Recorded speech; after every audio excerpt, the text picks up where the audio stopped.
दर्शकों आपको बता दें कि बिहार के जाने माने कंसल्टेंट इंटरनल मेडिसिन और डायबिटोलॉजी हैं। सर नमस्कार, बहुत बहुत स्वागत है आपका। नमस्कार, थैंक यू।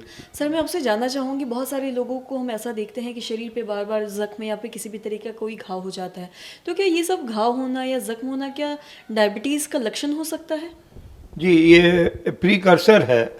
अगर किसी को भी घाव बार बार हो रहा है, जिसको हम लोग बॉयल्स या एब्सेस या और भी कोई इन्फेक्टिव ग्रोथ कहते हैं, तो अगर किसी को हो रहा है बार बार, एक बार दो बार हुआ तो यू कैन ओवरलुक, मगर अगर बार बार हो रहा है तो फर्स्ट थिंग उसका ब्लड शुगर चेक करना चाहिए और उसको पता करना चाहिए इसका शुगर लेवल क्या है। 90% केसेस में जो देखा गया है कि अगर फ्रीक्वेंट एंड रेकरेंट ये बॉयल्स या घाव हो रहा है तो उसमें शुगर ही मेन कारण होता है। तो उस कंडीशन में उसको अगर वो डायग्नोज हो गया कि फ्रैंक डायबिटीज़ है तो उसका ट्रीटमेंट शुरू करना पड़ेगा। और उसको जो है बहुत सारी फ्रूट्स जैसे मैंगोज़ है, उससे बहुत देखा गया है कि फ्रीक्वेंट बॉयल्स होता है डायबिटिक पेशेंट्स में। तो ये, और उसमें बहुत हाई शुगर है। अब जैसे डेट्स है, खजूर है, उसमें बहुत हाई शुगर है। ये सब चीज़ खाने से ऑलवेज देखा गया है कि बॉयल्स बढ़ते हैं। और तो उसका सबसे सिंपल टेस्ट है कि एक आप फास्टिंग ब्लड शुगर करा लें। अगर उसमें डाउट है या बॉर्डर लाइन है तो एक रैंडम 2 आवर्स आफ्टर मील करा लें। उसमें भी डाउट है तो एक ग्लूकोज टॉलरेंस टेस्ट करा लें टू कंफर्म कि डायबिटीज़ है या नहीं। और उसके बाद एक HbA1c करा लें जो कि 3 मंथ्स डायबिटिक लेवल को शो करता है। तो अगर निकल गया, डायग्नोज्ड हो गया, तो जो नॉर्मल ट्रीटमेंट है डायबिटीज़ का वो करें। और उनको बोलें कि ये सब फ्रूट्स, मैंगोज़ और डेट्स और भी जो है ज़्यादा मिठाइयाँ, ये सब बंद कर दें और ट्रीटमेंट करें तो ठीक हो जाएंगे, फिर वो घाव नहीं होगा उनको। तो इसलिए द ट्रीटमेंट, स्ट्रिंजेंट ट्रीटमेंट करेंगे ठीक हो जाएंगे। और डाइट तो खैर है ही है, और वेट अगर है तो उसको कम करें। और एक चीज़ है कि वंस अगर ये सब वो फॉलो करेंगे, एडियर करेंगे, तो कोई चिंता की बात नहीं है, ठीक हो जाएंगे। ये जो है द बेसिक गाइडलाइंस है। और उसके बाद से उनको खुद फील होगा कि अब घाव नहीं हो रहा है। जब शुगर नॉर्मल हो जाएगा तो जनरली घाव नहीं होगा, अनलेस कोई सेकेंडरी अदर कॉजेज़ हो, विच इज़ वेरी रेयर।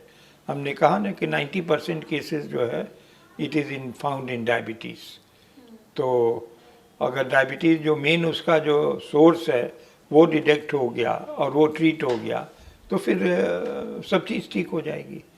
तो इसलिए ये जो कंसेप्ट, अगर घाव, हम तो मैंने खुद अपने पर्सनल प्रैक्टिस में देखा कि कई लोग आए कंप्लेन करते कि बार बार हमको घाव हो रहा है और ठीक नहीं होता है, फिर रेकर कर जाता है। तो हमने उनका कि शुगर कराया तो शुगर 350 था, जो कि नॉर्मल 100 रहना चाहिए, 110 रहना चाहिए। फिर दवाई मैंने दिया और और अगर घाव है, अगर पस है तो उसका तो ट्रीटमेंट करना ही पड़ेगा, एब्सेस को ड्रेन करना होगा और एंटीबायोटिक कवर में और एंटी डायबिटिक ट्रीटमेंट के कवर में वो एकदम ठीक हो गया और रिकवर कर गए। तो इसलिए ट्रीटमेंट इजी है, प्रोवाइडेड वो फॉलो करें और प्रोवाइडेड कॉज डिटेक्ट हो जाए। Majority of the causes is a diabetes है, जो एक्सपीरियंस है और ये बताता है।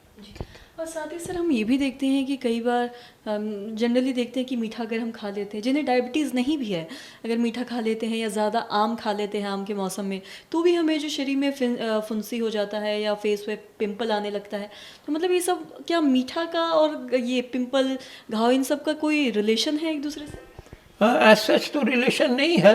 और अगर ऐसा हो रहा है और शुगर नहीं है तो उसको some sort of allergy to that food item या फ्रूट्स जो है, तो उनको उसको बंद कर देना चाहिए। और उसके बाद से जो है फिर वो देखें हो रहा है नहीं हो रहा है, और उसके बाद वो जो है शुगर का अगर नॉर्मल भी है या बॉर्डर लाइन है तो 3 महीने के बाद फिर शुगर टेस्ट कर लेना चाहिए। सर बहुत बहुत शुक्रिया ये तमाम जानकारी देने के लिए। जी, थैंक यू। तो आशा करते हैं दर्शकों कि अभी ये समझ पाए होंगे कि अगर बार बार घाव हो रहा है या फिर किसी भी तरीके का शरीर पे ज़ख्म हो रहा है तो ये कहीं ना कहीं एक कारण हो सकता है डायबिटीज़ का। और साथ ही अगर ऐसा बार बार होता है तो जाके आप डॉक्टर से कंसल्ट करें, डॉक्टर से दिखवाएं। और अगर आपको डायबिटीज़ नहीं है फिर भी अगर ऐसा हो रहा है तो हो सकता है कि किसी एलर्जी का भी ये कारण हो सकता है। तो इसके लिए आप डॉक्टर से जाके सलाह ले सकते हैं, उनसे कंसल्ट कर सकते हैं।